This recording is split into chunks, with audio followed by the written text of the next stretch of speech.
But a the ballot access law before there's any type of challenges are pretty onerous compared to the 2020 changes to the election laws, which I think is ridiculous because it was Andrew Cuomo that was the one that put into the budget negotiations to limit the ballot access and also to help get rid of the Green and Libertarian ballot lines. And then you're seeing Andrew Cuomo not happy with losing the Democratic primary and was complaining about the ballot access laws. So I thought that was pretty ironic. so looking into I'm not sure if she ran again this year. I see that she eventually endorsed Eric Bowen, but Okay. I don't know. She is the current incumbent, so the current incumbent did not run for re-election in Park District, or did she try and get Yeah. challenged? It's interesting, but I was not following that at the time, so I'm not 100% sure. But either way. Yeah. But yeah, I mean, I definitely know what you're saying though, with like the challenges can be a bit shady. I mean, I've definitely disagreed with some of the challenges, and if are saying that someone didn't do something properly when they were petitioning, and then you challenge, and that other candidate doesn't have the money to appeal that challenge, if the Board of Election agrees with that challenge, you got to spend money to appeal that. And if you're somebody that's just a working class person, you know, can you afford all that? I've been on both sides of it. Um, right, I did have my own petitions challenged by Carl Palladino the first time I ran for office. Um, and I think it was the BTF who supported me at the time. We had to go get notary signatures at the time, and we survived the challenge. But yes, the petition process is inherently hostile to newcomers, right? Because it says, you get 500 signatures to get on this ballot, right? But if you don't know better, um, they're just going to knock a signature off, and that's good game for you. So realistically, to be safe, you need to get about Oh yeah. double the required signatures to survive any ballot challenge. And even then, if somebody if somebody really wants to go and try and stress you, they can absolutely try to make an attempt. um i I mean, I again, so since then, I've also spent time challenging signatures on different ballots. I went and scrutinized Scanlon signatures on the last city council race, and actually, I did get, that was unopposed, but I was sort of just doing some practice at the time, right? I wanted to just see, how many irregularities I could find, and I did a challenge, and then they dismissed my challenge based off of I believe I had sent it prior. I had sent the challenge to him priority mail when it was supposed to be sent. It was supposed to be sent in a different time. Certified. It was really no. I sent it.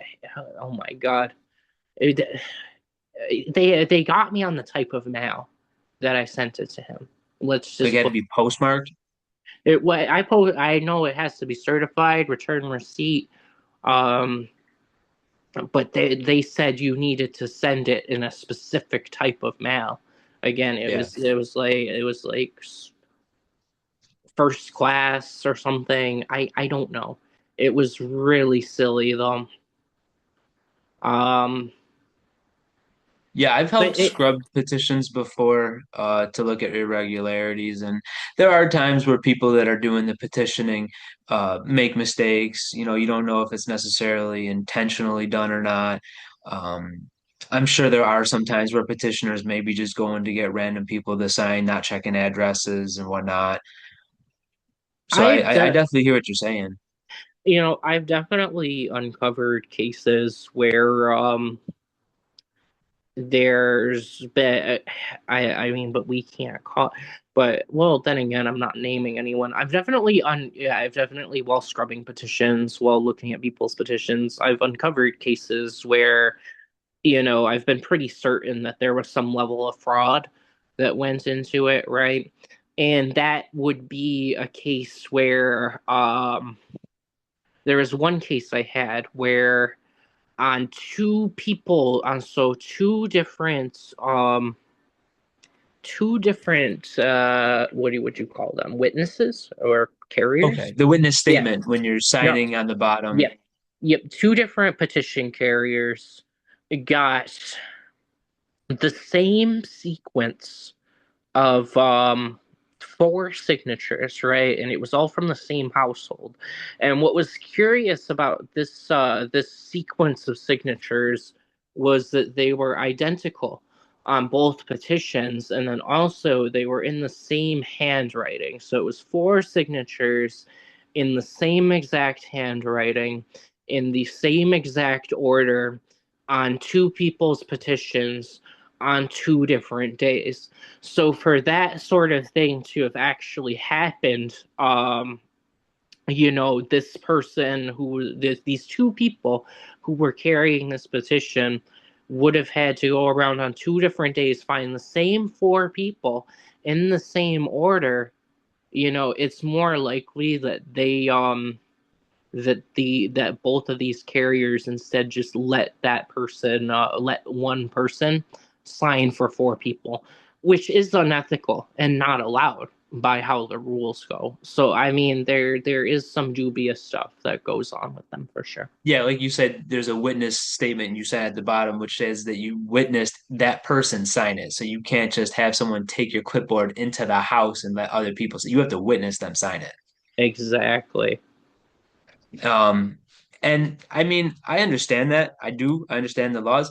But what I would say is to people who say that, um, you know, obviously you have to follow the laws, but what I would mention as a kind of consideration is that it's extremely difficult. I know for my assembly district, you would have to get 1,500 signatures, and it's within a 2 month period, a little bit less than 2 months actually, but um, and it's not necessarily in the warmer months either. And I know I've been going door to door in my area for the New York Health Act, which is a bill that has over 50% support across the state, right? So as you're running for office, you don't necessarily start off with that much support, right? I've been able to get around 800 signatures, but I've also gone to protests where it's people from outside of the area, right? That wouldn't count for people signing in my assembly district, right? So from me getting signatures from, March until October and still not getting 1,500 signatures, that is a lot.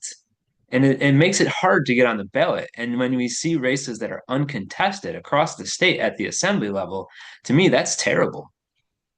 Yeah, once you get into these higher signature requirements, I feel like it does require a level of let's call it organization. You definitely can't do it. It's definitely harder to do by yourself.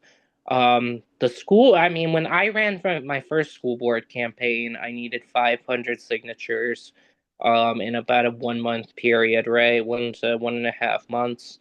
And I was able to get about 800. Um, and I had a Awesome. That's little bit of awesome. help, but I had no organizational help, right? Once you start getting into these But that's higher awesome. numbers, though, once you start getting into these higher numbers, you need. And by the way, to get 800, you need or even to get 800, I needed a lot of time. So I mean, if you're working, if you're supporting a family,